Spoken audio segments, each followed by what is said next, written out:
نحمده ونصلي على رسوله الكريم اما بعد بسم اللہ الرحمن الرحیم۔ کتاب الطہارت میں باب الانجاس کا بیان ہے۔ انجاس نجس کی جمع ہے اور نجس عین نجاست کو کہتے ہیں، یعنی نجس بفتح الجیم نجس عین نجاست کو کہتے ہیں، اور بکسر الجیم نجس وہ چیز جو پاک نہ ہو، یعنی کسی چیز کو نجاست لگ جائے اور وہ چیز گندی ہو جائے، ناپاک ہو جائے، اس کو کہتے ہیں نجس۔ فرمایا نجاست کی دو قسمیں ہیں، حکمیہ حقیقیہ۔ حکمیہ کسے کہتے ہیں؟ فرمایا کہ انسان کی وہ حالت جس میں نماز اور قرآن کریم پڑھنا درست نہیں ہے۔ نجاست حقیقیہ کی تعریف یہ ہے وہ چیز جس سے انسان نفرت کرتا ہے اور اپنے بدن، کپڑوں اور کھانے پینے کی چیزوں کو اس سے بچاتا ہے، یہ نجاست حقیقیہ کی تعریف ہے۔ نجاست حکمیہ سے پاکی حاصل کرنا، اور اس کا پورا بیان پیچھے گزر گیا ہے، ہم نے پڑھ لیا ہے، بیان ہو چکا ہے، اور یہاں پر نجاست حقیقیہ کا بیان ہوگا، اس کے مسائل، اس سے پاکی کیسے حاصل کی جاتی ہے، اس کا بیان ہوگا انشاءاللہ۔ تو فرمایا تطہیر النجاست واجب من بدن المصلی وثوبه والمکان الذی یصلی علیہ۔ فرمایا کہ نجاست سے پاکی حاصل کرنا واجب ہے نماز پڑھنے والے کے بدن سے، اس کے کپڑوں سے، اور اس مکان سے جس پر وہ نماز پڑھتا ہے۔ وَيَجُوزُ تَطْهِيرُ النَّجَاسَةِ بِالْمَاءِ۔ فرمایا کہ جائز ہے نجاست کو پاک کرنا پانی کے ذریعے سے، وَبِكُلِّ مَائِعٍ، اور ہر اس چیز سے جو بہنے والی ہو، وَبِكُلِّ مَائِعٍ طَاهِرٍ، ہر اس چیز سے جو بہنے والی ہو اور پاک کرنے والی ہو، یمکن ازالتها بہ، اور ممکن ہو وہ جو پاک کرنے والی مائع چیز ہے اس سے اس نجاست کو زائل کرنا ممکن ہو، اس سے دور کرنا ممکن ہو، تب جائز ہے اس سے۔ کل خل، جیسے کہ سرکہ ہو گیا، وماء الورد، اور گلاب کا پانی ہو گیا، وَإِذَا أَصَابَتِ الْخُفَّ، جب نجاست، فرمایا کہ جب نجاست موزے پر لگ جائے، اس کو پہنچ جائے، لہا جرم، اور اس نجاست کو جسم والی نجاست ہو، ایسی نجاست ہو جو جسم والی ہو، فجفت، پھر وہ جو نجاست موزے پر لگی ہے، جراب پر لگی ہے، وہ اس پر سوکھ جائے، فدلکہ بالارض، تو اس کو فرمایا کہ اگر زمین سے رگڑ کے ہٹا دی جائے اس نجاست کو، جاز الصلاۃ فیہ، تو اس پر اس کے ساتھ نماز پڑھنا درست ہے۔ آگے فرمایا والمنی نجس، منی نجس ہے، یعنی نجس ہے منی، یجب غسل رطبہ، اگر یہ تر و تازہ ہو، یہ منی کپڑوں پر لگ جائے اور تر و تازہ ہو تو اس کا دھونا واجب ہے۔ فَإِذَا جُفَّ عَلَى الثَّوْبِ أَجْزَأَهُ فِيهِ الْفَرْقُ، جب یہ کپڑے پر سوکھ جائے تو فرمایا کہ صرف اس کو کرچنا بھی جائز ہے، یعنی ناخن سے یا کسی چیز سے اس کو کرچا جائے تو تب بھی جائز ہے، لیکن جب یہ تر و تازہ ہو، گیلی ہو یہ منی، تب اس کو دھونا واجب ہے۔ آگے فرمایا والنجاسۃ اذا اصابت المرآۃ والسیف، جب نجاست شیشے کو پہنچ جائے یا تلوار کو پہنچ جائے، اکتفا بمسحہما، تو کافی ہے ان دونوں پر مسح کرنا، جب ان دونوں پر مسح کر دیا جائے تلوار پر اور شیشے پر تو ان دونوں کی پاکی ہے۔ وَإِنْ أَصَابَتِ الْأَرْضَ نَجَاسَةٌ، جب زمین کو کوئی نجاست پہنچ جائے، فَجُفَّتْ بِالشَّمْسِ، اور سورج دھوپ اس کو خشک کر دے اس جگہ کو، زمین کو، وَذَهَبَ أَثَرُهَا، اور اس نجاست کا جو اثر ہے وہ بھی ختم ہو جائے، چلا جائے، جازت الصلاۃ علی مکانہا، فرمایا کہ اس جگہ پر، اس زمین پر جس پر نجاست لگی تھی، پھر دھوپ کی وجہ سے وہ نجاست خشک ہو گئی، اس کا اثر ختم ہو گیا، تو اب فرمایا اس کا حکم یہ ہے کہ اس پر نماز پڑھنا اس جگہ پر جائز ہے۔ آگے فرمایا وَلَا يَجُوزُ التَّيَمُّمُ مِنْهَا، اور اس جگہ پر تیمم کرنا جائز نہیں ہے۔ نماز پڑھنا تو وہاں جائز ہے، لیکن تیمم کرنا فرمایا کہ جائز نہیں ہے۔ آگے فرمایا وَمَنْ أَصَابَتْهُ مِنَ النَّجَاسَةِ الْمُغَلَّظَةِ، جس شخص کو نجاست مغلظہ یعنی گاڑی نجاست پہنچ جائے، کسی کو لگ جائے، اس کی مثال دے رہے ہیں کالدم، جیسے کہ خون کسی کو لگ جائے، والبول پیشاب لگ جائے، والغائط اور یا کسی کو بڑا پیشاب لگ جائے کیونکہ وہ تو نجاست غلیظہ ہے، والخمر یا کسی کو شراب لگ جائے، مقدار و درہم کی مقدار، یہ جو نجاست ذکر کی خون، پیشاب، بڑی پیشاب اور خمر یعنی شراب، یہ کسی کو درہم کی مقدار و مادون ہو یا درہم سے کم لگ جائے تو اس کا حکم بتا رہے ہیں جازت الصلاۃ معہ، تو اس کے ساتھ، اس نجاست کے ساتھ جو درہم اور یا درہم سے کم لگی ہو، اس کے ساتھ نماز پڑھنا جائز ہے۔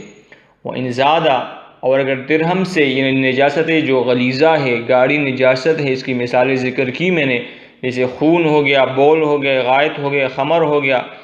یہ کسی کو درہم سے زیادہ لگ جائے، فرمائے لم یجز، تو پھر نماز اس کے ساتھ پڑھنا جائز نہیں ہے۔ وَإِنْ أَصَابَتْهُ نَجَاسَةٌ مُخَفَّفَةٌ،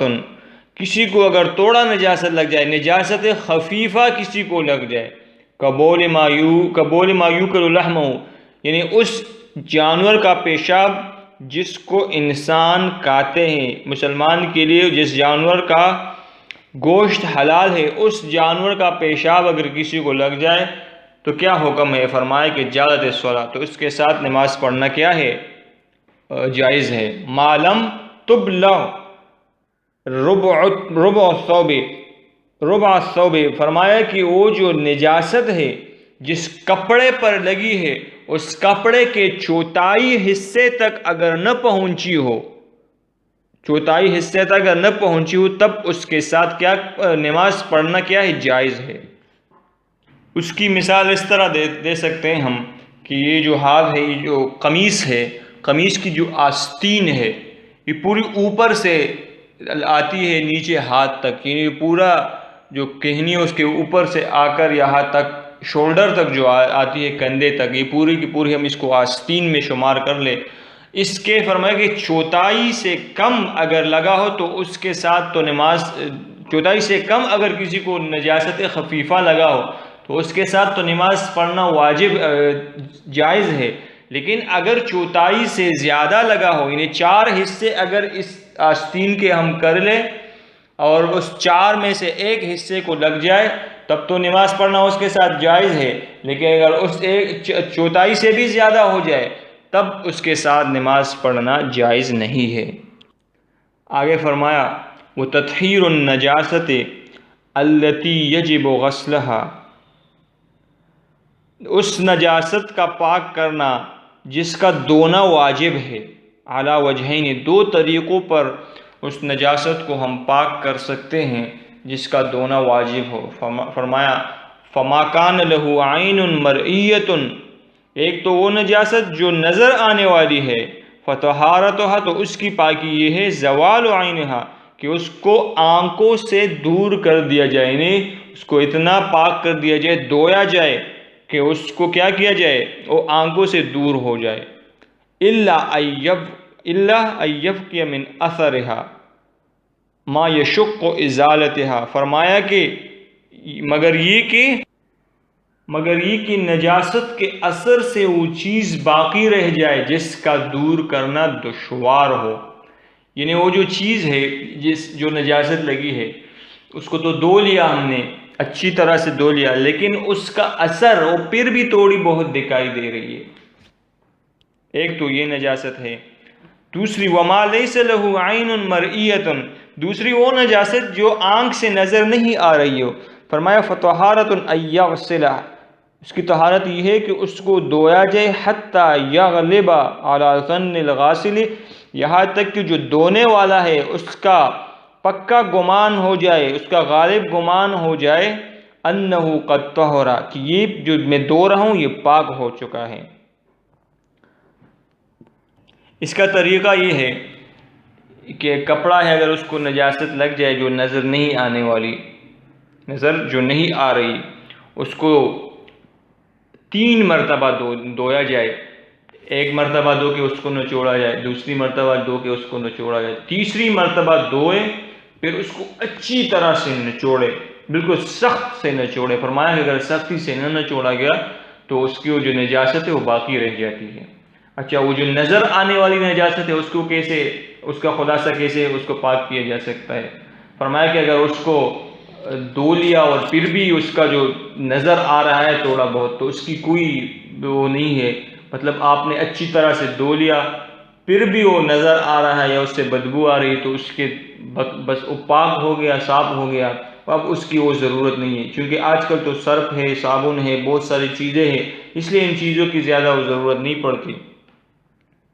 آگے استنجا کا بیان ہے۔ فرمایا والاستنجاء سنت، استنجا کرنا سنت ہے، یجزی فیہ الحجر والمدر، فرمایا کہ اس میں پتھر اور ٹیلا یہ دونوں کافی ہے،